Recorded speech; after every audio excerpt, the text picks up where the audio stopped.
Do so. Are we on or no? It says live, but it's not counting down. Okay. We're going to play like we're live. You're on. You're on. All right. On Facebook saying you're Okay. you're on. So all y'all can laugh because it looks like we don't know what we're doing, and we don't. We don't know what we're doing. And my smartphone is not that smart. So good morning. Good morning to y'all. I never even said good morning to y'all. We just started talking like, man, what kind of manner is that? That's not very good manners. We're going to be in Joshua again today. This is Palm Sunday. You know that? And y'all weren't here, but we sang Hosanna, which is all about the triumphal entry into Jerusalem. We'll talk about it briefly at the end today. We're going to talk about assuming. Let's go through, we got chapter 6, 7, 8, and 9, right? Yep. In chapter 6 is the story of the walls of Jericho falling down. Let me just bother you. I want to bother you a little bit. I do not always a lot of research, but consistently I do some research and ask questions and go online and do some fishing. I discovered recently that first of all, it is said, now somebody would probably argue with this because it don't matter what position you take, somebody takes the opposite position. They just always do. There are some archaeologists that they major only in biblical historical archaeology, and they've been looking for the ark, and ever so often they come up with that. We found the ark. I don't know if the ark has ever been discovered or any portions of it have or not. I don't know. But based on a lot of different sources, there is no... Well, let me ask you a question before I say this. If you found out that this story of Jericho was completely fictional, would that make you not believe in God? If you found out that this story was just a story, it was fictional, it never happened, would that cause you to not believe in God?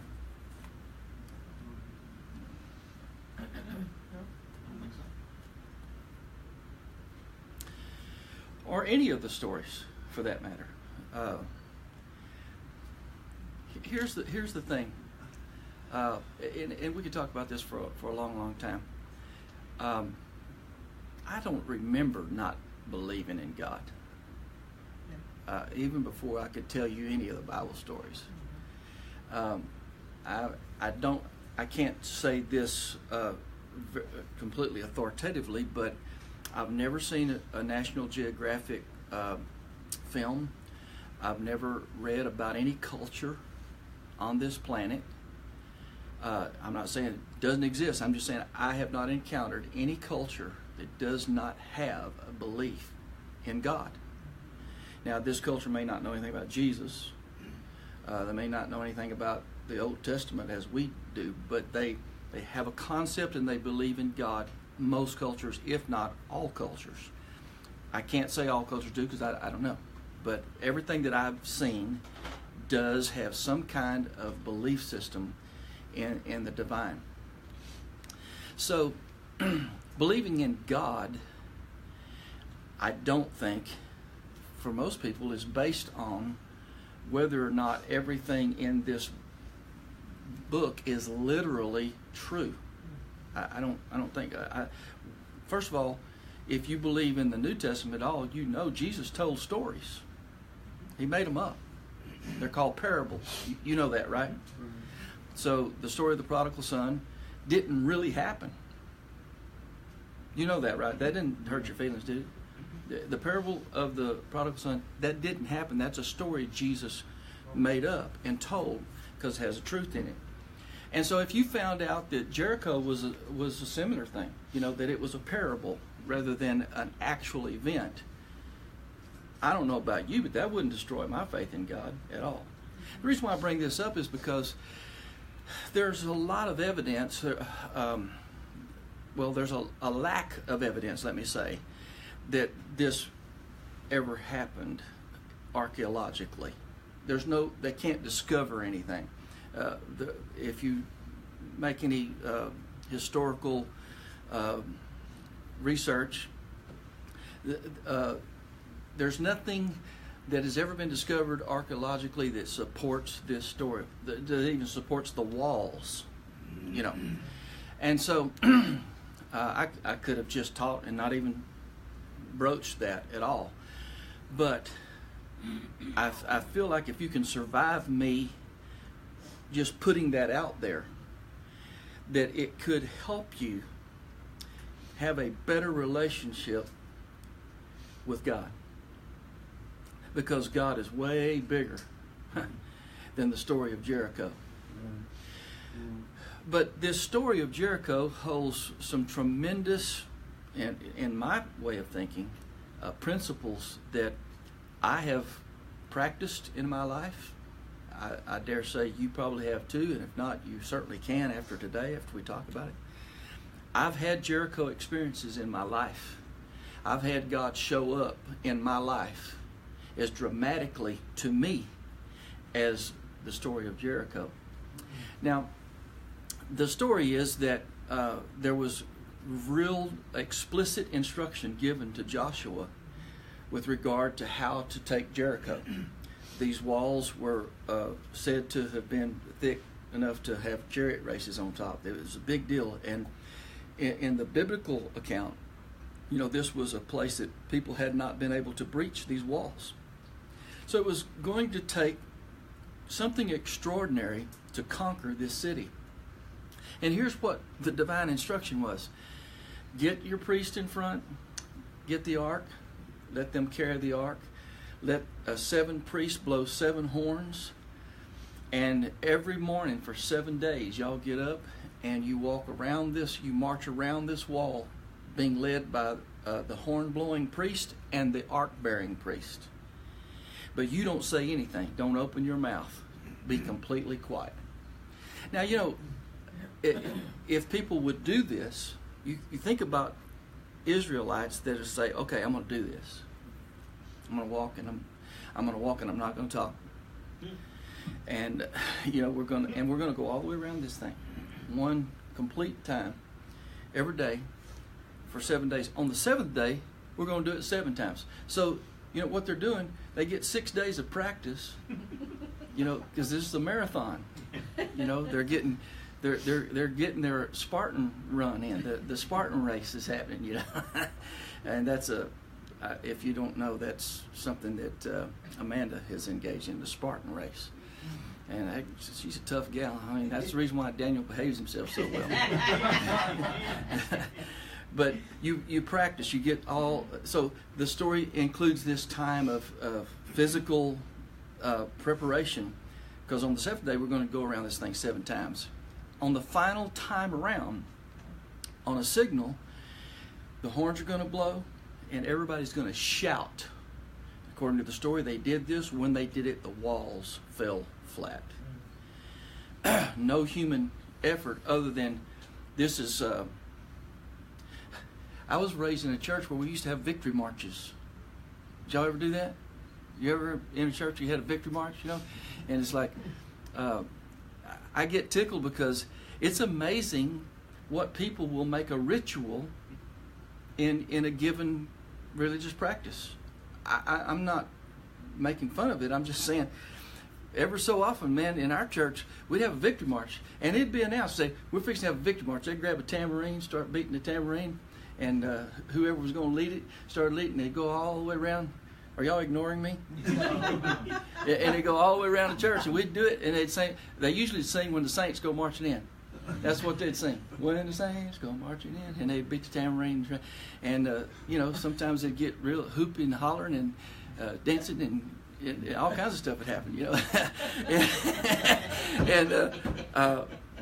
And then it's like every time you'd have a revival, you'd just about have at least one victory march every revival. And this was, I'm pretty sure this was based on this Jericho story. because people would have walls in their life, and we're going to have a victory march, and we're going to march around this deal, and it's a symbol of victory in our life. Listen, I'm not promoting that, and I'm not denouncing it. I'm just telling you this is a practice that we had. There's all kinds of practices that people engage in, and we want to think that we're not superstitious, but we actually become if you look up the word superstitious, we become the definition of superstitious with regard to communion, practicing communion. I'm not denouncing it. I'm not promoting. I'm just telling you, these are things that we do. Why do we do these things? Why did they march around the walls? Well, you say they were instructed to. Well, that's why we had victory marches, because we were instructed to. Sometimes euphoria would break loose in a congregation because of a victory march. These kind of things are human in nature, that we do things, we physically do things because the physical doing of certain things produces a euphoria. People go to concerts, and what do they call it? The mosh pits?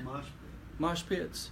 They get so into it that people that would ordinarily not just say, hey, y'all pick me up and throw me around, but after a while of being in the music and all that, their whole feeling changes, and they almost become inebriated with the feeling of the crowd. Am I right? And this is what causes riots. This is what causes ecstasy in big crowds where people are just moved. And all of this is neither, in my mind, it's neither good or bad. I mean, I guess if it breaks out to right, we'd say that's not good. But doing these practices is neither good or bad. It just is. And whatever result happens then becomes judged by whoever is watching, and they decide whether this was a good thing that we did or it wasn't a good thing that we did. In this story, if you're on the outside of the wall, when the wall fell, it was a good thing. If you was on the inside, it was a bad thing. So there's always a pro and a con. There's always a good and a bad in everything that happens in the physical realm. I don't think you would argue with that. A lot of things, if not most things that happen in church settings with regard to music, to the activities, I'm not going to denounce them or promote them. I'm telling you that the practice of these things mostly have nothing to do with spirituality. It's physical. It feels good physically. We get excited physically. The reason why so many Christian churches are involved in very militant type messages. In other words, we're warriors. We need to fight. Now, does that comport with the teachings of Jesus? You'd have to really, it's a stretch to make that comport. But there's verses that you can pull out and say, yes, it does. But it certainly flies in the face of, what Paul taught, dwell at peace with all men, and resist not evil, and blessed are the peacemakers, So it's like, what are we really about? What do you really believe? What do you really believe about God?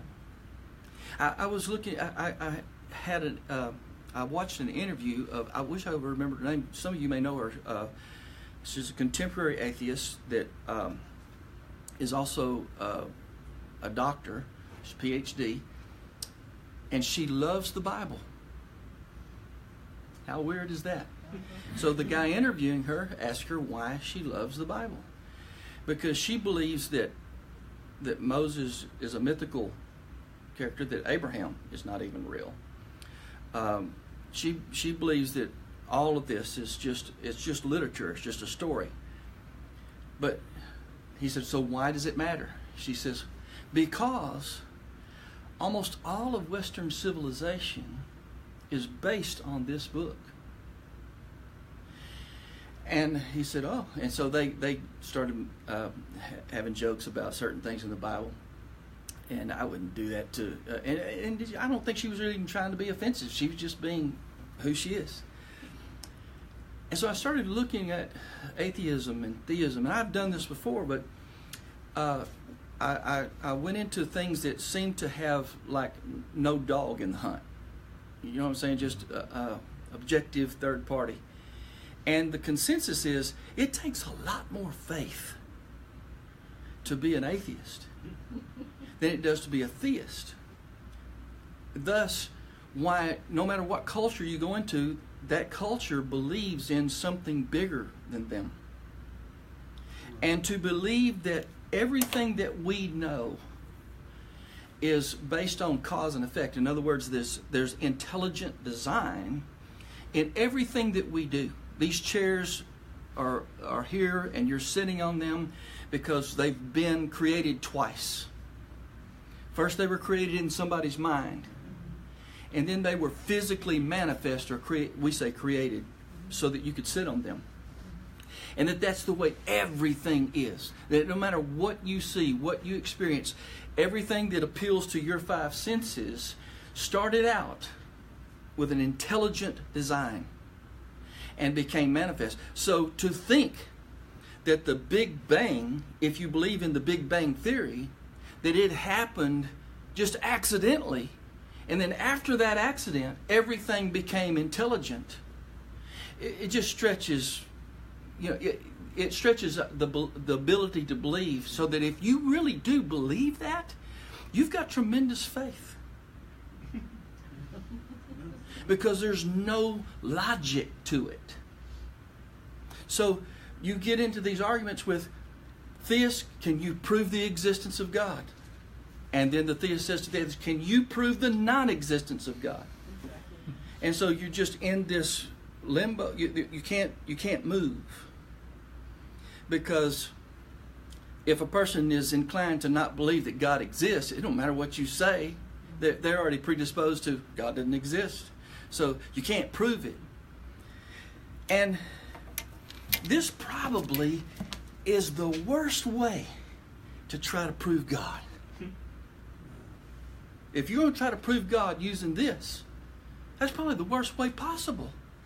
Unless you will read this and get and extract the principle from it.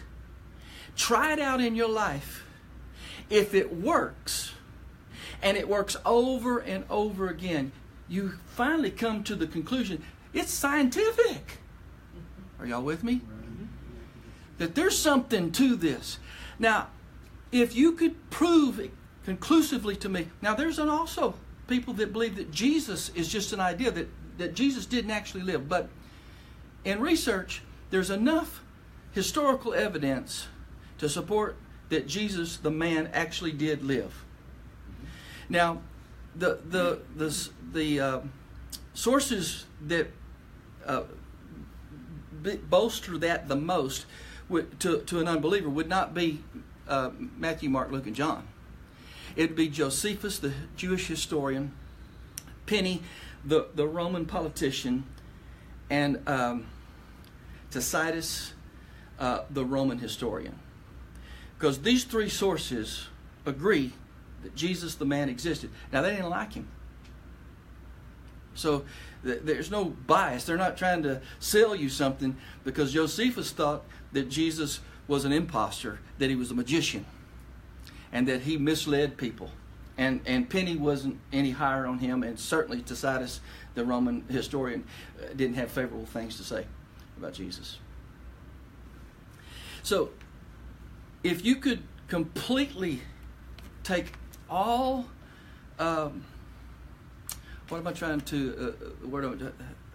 validity from this book, what would you do with the fact that this book is what lets us know about Jesus in a way that cynical people didn't have the view, but what do you do with that time is measured by the birth of said Jesus? What do you do about the wealthiest civilization on the planet being based on principles extracted from this Old Testament? What do you do with the United States?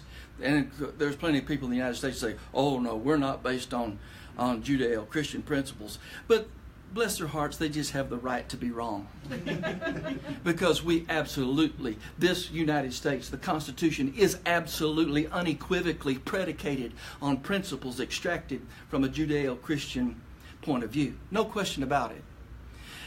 Whether you believe in the Illuminati, whether you believe in the Masons, it doesn't matter. You keep going back, you're going to get to this. Because this is what this nation was predicated on as an idea. No question about it. I wouldn't argue with you. If you got mad at me, I would just shut up. Because I've already said what needs to be said. That's it.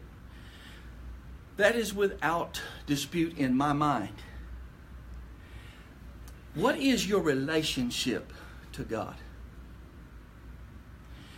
If you read something in this book and it completely disturbed you because it's so ugly, does that make you not believe in God? And if it does, why? Haven't you seen plenty of ugly things around you in this world? But if you read something in here that's beautiful about God, you can't put that in the mix and say, that resonates with me. I want to tell you something. I've already said this to you, but you can't hear it enough. Do you know you are the final authority in your life? This book is not the final authority in your life. When you read this book, you decide what you're going to put into you and what you're not going to put into you. And if a preacher preaches it to you, you decide what you will take from that preacher and what you will reject from that preacher. Everybody does it. That's the reason why I say this very confidently. There's only one way to the Father, and that is through Christ. And that's a term that's biblical, but it's also psychological. Psychologists use the term Christ because it's an archetype for the true self. The only way to the Father is through the true self, is through the Christ. Christ Jesus is the guy that came and turned us on to the Christ. But no two people, not me and my wife, we do not walk this one way the same way. Everybody walks it their own way. And there's no getting around. Listen, you are as unique as a snowflake. From a distance, you all look alike. But up close and personal, you're completely unique. There's nobody else like you. That's incredible. So, of course, you may go to the same church. When she raises her hands, you may raise yours, or you may not. But if everybody does the same thing in every service, that still does not mean they're walking the one way the same way. But I want to tell you that worship is not something that can be defined by physical activity. Do you think that a person that is paralyzed from the neck down cannot worship God the way a person that is completely whole in their body worships God? Not physically, but physical is not worship. It's just something that indicates that maybe that person is worshiping, or they may just be having fun. Why am I doing this? Well, I'm letting you in on my own personal deep contemplations, because there is no question in me that God is, and that God is the joy and the strength of my life, that God is my breath, that God is my very being, that God is in me and around me, under me and over me, that I stand with Jesus gladly and say, the Father is greater than I. But the day I figured out that the name of the Father was I Am, I knew that even if the story about it was a myth, that was truth. And that was truth that would resonate around the world in every language. I am. How close are you to God? Or how close is God to you? The spiritualists say God is closer than your hands and your feet. That God is your very breath. So whatever happened between God and Joshua that caused Joshua to order the people in this story to carry the ark, to carry the trumpets, to make a noise on a signal, and the story has the walls falling flat, I don't care if Jericho existed or not. I like the principle. I like the truth. I like the message that when I get connected with what is divine, what is the intelligence behind the Big Bang, I've got the most there is on my side. And that if God be for me, the whole universe has to be for me. Because who can be against me? If the origin of everything that is for me, then I don't have any problems. Problems come for our entertainment. So that we can see how God's going to do this, how God's going to do that. In our story in Joshua, we have explicit direction on how to conquer Jericho. And the next thing up is Ai. But Ai is so insignificant by comparison to Jericho that there's something that happened that I want to caution you about. And that is that after you've had a great victory in your life, after you feel like that God has really helped you, it's our human tendency to say, thank you, God, for that. I got it from here on. And that's what they did. As a matter of fact, they came to Joshua, the leaders, came to Joshua and said, listen, we scoped Ai out. He told them to, and they came back and said, listen, it's so weak compared to Jericho, don't send everybody. We don't need but 2,000 or 3,000 guys, and we'll go take them out. No problem. This is called assuming. This is an assumption. This is making an assumption. And y'all know the story. You know the joke, right? Mm-hmm. What assuming does to you and me. You know what it, right? I don't even need to break that down for you. You got it, right? And that's what happened. They go up with a few thousand men, and they didn't pray. They didn't inquire and say, God, what would you have us do? After this tremendous victory in Jericho where God said, do this, do it exactly like this, and you've got direction ordained by God in your life, and the next thing you're going to do, you're going to do it yourself. Listen, I've done it. You've done it too, haven't you? Yes. And it's painful because some assumptions lead to death. And in this case, 36 people died, according to the story, because they moved on an assumption, and an assumption and faith are not the same thing. You see, assuming is a form of belief, but faith is belief on steroids. Because there are things that you believe and they don't happen.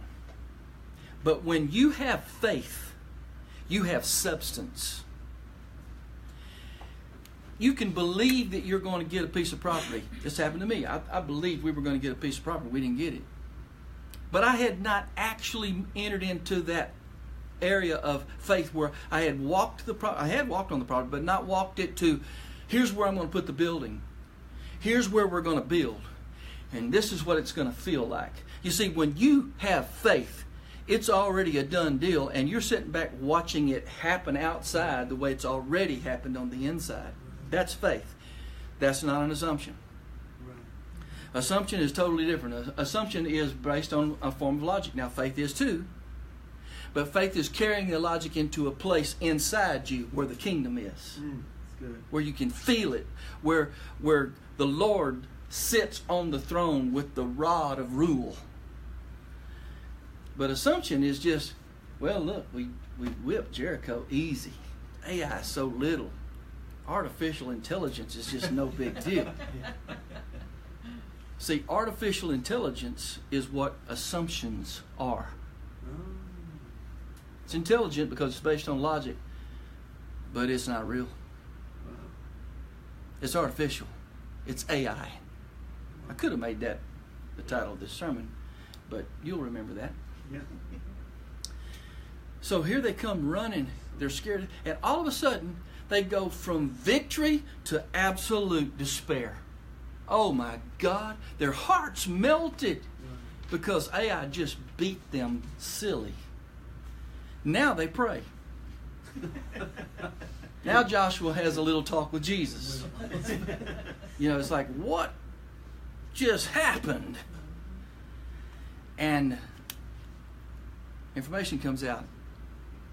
You did what I told you not to. We did exactly what you told us to do. That's why the walls fell down. I know, but after the walls fell down, you did what I told you not to. I told you don't touch any of that stuff to have it to yourself. You say, no, why is this? What's the principle in this? Well, I'm glad you asked. Theologians have charted this out, and Jericho was the first of 10 major battles that Joshua would lead the people to victory over. 10 major battles, you can break it down. So what is the principle? The principle is the principle of tithe. The tenth, the first tenth belongs to God. And this was what the Jews believed. And this was a powerful anecdotal evidence to, you do not touch the first part. That's God's. That has to go to God. And then every time after, when you continue to read through, every time after God says, and the spoil is yours, the spoil is yours. You can have everything after. AI started it, and from there on, everything they got, it belonged to them. But Jericho belonged to God. And he said, if you touch it, it's accursed. This is why when Achan fessed up, he was destroyed. He was not given a second chance because he had touched the accursed thing. Now, whether you believe this happened or not, forget all that. Let's get the principle. The principle is that the first part of what comes to you, it doesn't belong to you. It belongs to God. It is God's way of blessing you more. When you will not allow it to flow out of you, you put a dam on the blessings of God. I will open you the windows of heaven. Who are you? You are the windows of heaven. Where's the kingdom? In here. I will open you. I will open you the windows of heaven and pour you out a blessing that you don't have room to receive. But the only way you get that principle in your life is obeying the principle of the first, the tithe. That belongs to God. That's what this Jericho thing was about. That's why Achan died, and that's why everybody in his house died. Now, whether the story happened or not, let's don't argue about that. Let's get the principle. Give God the first that comes into your life, and God will so bless the 90% left that you will not have room to contain it. You'll constantly have to give. You ever stop giving, it'll take a while, but you will end up as a Dead Sea. You'll have a lot of wealth, but it'll kill you. The only way to have wealth and enjoy it is to get in the flow of God's plan. And the flow of God's plan is everything that I give you, take the first of it and get it moving. We call money currency. Why? Because the idea is for it to flow. If you stop the flow of currency in your life, you are inhibiting yourself. You may be having everything that you think you want in this world. That's good. But if you are not obeying this principle, if you're not in harmony with this principle, you are not having God's best in your life. I'm going to tell you that right now. You say, so how do you prove the Bible? You don't prove the Bible. How do you prove God? You can prove God. I forget the man's name. He was a Baptist man. He got turned on about tithing. He lives in Tyler, Texas. I think he recently passed away as a very old man. But he got so turned on about the tithing principle that he started giving a tenth of his earnings. He owned a company in Tyler that builds, that has earth moving equipment. I think they even build it, but they use it all. It's been used all over the world. He started with 10. His business got so blessed, he went to 20. It got so blessed, he went to 30. It got so blessed, he went to 40. His story was recorded in Reader's Digest as one of the great human interest stories. He ended up living the rest of his life on 10%, and he gave 90% away. And he's given credit for so much good around the world. One of the things that Buddhism doesn't do is inspire wealth ideas. But the Judeo-Christian idea inspires the acquisition of wealth. America has helped more people in the world than any other country. No other countries are even close. You can check that out for yourself. Even the people who hate America, who live in America and hate America, the statistics will overwhelm their prejudices because America has been good to the world. And you know why? Because this country embraced something called capitalism. There's a lot of people that want to make it be a horrible thing. But I'm telling you, there is no other form, communism, socialism, nothing has ever done for man what the idea of capitalism has done for man. What is that about? It's about what Jesus taught. It's about Judeo-Christian principles that the more you give, the more you'll be blessed. And that the wealthier you get and the wealthier you are in your giving, the wealthier you will become. Our nation is a proof of that. You can prove God by applying the principles that come from this book. So whether or not you believe that Jericho actually happened, believe the principle. Get the principle working in your life. And when you come after Jericho's victory to Ai, don't assume that you know how to do it. After Joshua prayed, he got some direction. And the direction was, take everybody. Don't just take 2,000 or 3,000. Take all your men. Divide them up. Put some on the back side of Ai. And Joshua, you go in front. And you go challenge that king to come out and fight you. And when he does, fall back and get him to chase you. And at the proper time, hold up your sword, and the people that are in behind are going to come into that city and utterly destroy it, and they're going to set it on fire. And when the king of Ai turns around and sees he has no place to go, you're going to finish the job. Strategy. Now, this is the reason why I'm telling you, look, did this story happen? I don't know. This smacks of human ingenuity. This smacks of playing the game cleverly. That's not how Jericho was. Jericho, it was completely just God. You think God couldn't do that again for Ai? Of course he could have. Of course he could have done that. And as you continue through Joshua, you're going to see times where it's like a great manifestation of divine intervention. But Ai, is it because they assumed?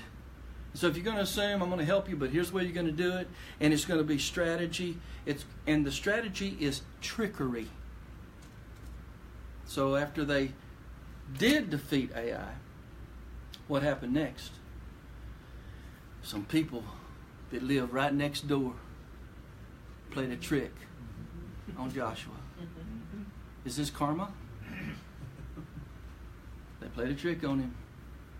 They dressed in old shoes and old clothes and got some bread that had mold on it and got their wine bottles all beat up. And their hats, they looked like the Beverly Hillbillies coming from Gibeon. But they lied, and they said, we come from a long way. As a matter of fact, this bread was piping hot out of the oven when we left. It's like I've told y'all before, people say, what's the matter, Pastor? You don't have a razor? I did. I got up early. I shaved this morning. And they said the bread was hot when we left home. And look, it's got mold on it. We come from a long, long way. And they didn't pray. They assumed. You didn't learn your last lesson from us? How many of y'all have assumed more than once? They assumed. It's like, we got evidence right here. Look at this old bread. Their shoes are just worn out. You run them down to Payless and get them boys some new shoes, We're not going to go all out. Go to Payless. Payless is closed. We'll go to Walmart. We're not going to go. We're not going to Saks. We're not selling no Jew shoes. We're going to sell them some China shoes. And we're going to get them some China shoes. We're not, because they may not be worth it. So the people say, we heard about you. We heard about your God. We come from a long, long way, and we heard about you, and we want you to make a league. We want you to make a treaty with us. We want you to promise us that you won't hurt us. They didn't pray. They said, okay. And the princes of the tribes that had gathered with Joshua made the agreement. They no more make the agreement than they find out they're their next door neighbor. You lied to us. It reminds me of Throw Mama from the Train. You ever see that movie? Yes. And in the kitchen, you lied to me. She hit him in the head with a frying pan. That's one of the funniest. Go watch that movie just to see that. It's funny. And it'll make you think what Joshua and the princes thought. You lied to me. Bam! Hit him in the head with a frying pan. So their strategy then to make this equal out was, all right then, we're not going to kill you, but you're going to serve us for the rest of your life. You're going to be hewers of wood and drawers of water. So everybody that needs firewood, you're going to go get it for them, and every time Mama needs water in the kitchen, you're going to go get the water and haul it. And that was the punishment for lying. What is the point of all of this? This is what I'm getting from this. It's extraordinarily important to trust the God in you. Listen, if God is I am, how personal is that? How can you get more personal than the Father's name being I am? How can you get more personal than that? How can you get more integrated with God than the Father's name being I am? Did Jesus do anything to conflict with this? No, he said, listen, I am come that you might have life and might have it more abundantly. He said in another place, I am come in my Father's name. What's my Father's name? I am. Before Abraham was, I am. I am the way, the truth, and the life. No man cometh from the Father to the Father except by me. Who is me? I am. When you get that, and you get that close in your understanding to God, that God is breathing me, I am the joy of the Lord. I am the life of God. I am the love of God. I am the peace of God. I am that I am. Everything that the Father has is mine. Why? Because I am lives in me, breathes through me, surrounds me, goes in front of me, comes behind me, holds me up, covers me. Who does? I am does. Am I talking about this physical being? You know better. This can do nothing. But the Father in here is what does the work. What's His name? I am. Be still and know that I am God. Do you have a Jericho in your life? Have a talk with I am. And after that, the next challenge you face, don't go it by yourself. Check in with I am again. And after that, do it again. Don't ever go on your own steam. Why was Jesus so great? Because He said, I don't do anything of myself. I don't ever move on an assumption. What happened on Palm Sunday? when the people came together and took their coats off and broke the branches off the palm trees and strewed them in the way where Jesus came in riding on the donkey. This was the picture of a king claiming his territory. And that's what the people thought. But what happened was they made an assumption. They assumed that Jesus was riding in, and that in just a day or so he was going to assume the kingship and that he was going to overthrow Roman rule. That's what they assumed. And their assumption got them distracted from the truth. And let me tell you, a lot of Christians in America are distracted. Right now, they're distracted. Some of them are Democrats, some of them are Republicans, and some of them are somewhere in between. Why are they distracted? They're assuming some things that have nothing to do with what's actually happening. This country was based on principles that are extracted from this book. And no amount of politics, no amount of wrangling, no amount of negotiation. I'm not saying it's not good to negotiate. I'm just telling you that no amount of it is going to make America great or greater, much less great again. Am I speaking against our president? I am not. I didn't speak against our former president. I don't speak against this president. Let me tell you what I do speak to. I speak to peace. I speak to love. I speak to truth. I don't know if you've gone to the theater lately and seen the commercial of the people that got their boats and ran to Houston to help those people after the hurricane hit. Did you see all that? And it shows one thing after the other that people do when tragedy hits, when people are under duress. I'm going to tell you, that's the truth. All this other bullcorn is propaganda that is not true. I don't care which media is spewing it. It's not true. I'll tell you what is true. People love each other. That's the truth. And people do help each other. Does everybody do it? No. But let me tell you something. It's the exception and not the rule. Absolutely. Because I want to tell you, the Republicans are not in charge. And the Democrats are not in charge. Divine Mind, God Almighty, is in charge. Right. And that God lives right in here.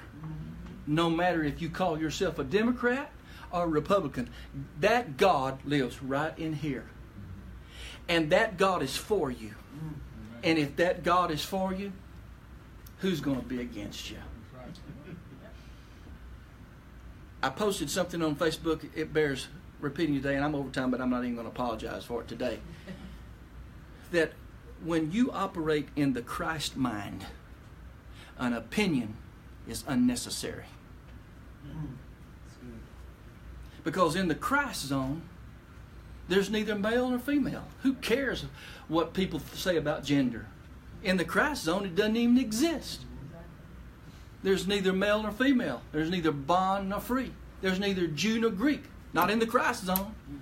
But you can't hardly get Christians to get in the Christ zone, because they're too busy coming to church, singing militant songs, hearing militant sermons, wanting to fight each other. And I say, that's bullcorn. And I say, that's not the message of Jesus. The Jesus message says, blessed are the peacemakers.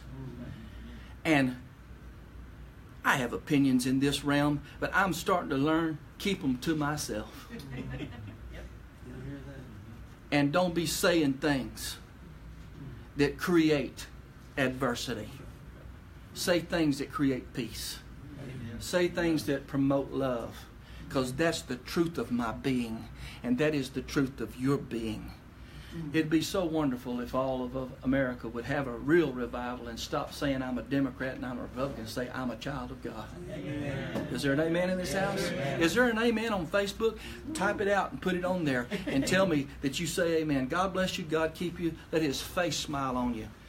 Next Sunday we'll meet again, and I'm going to talk to you about the audacity of Easter.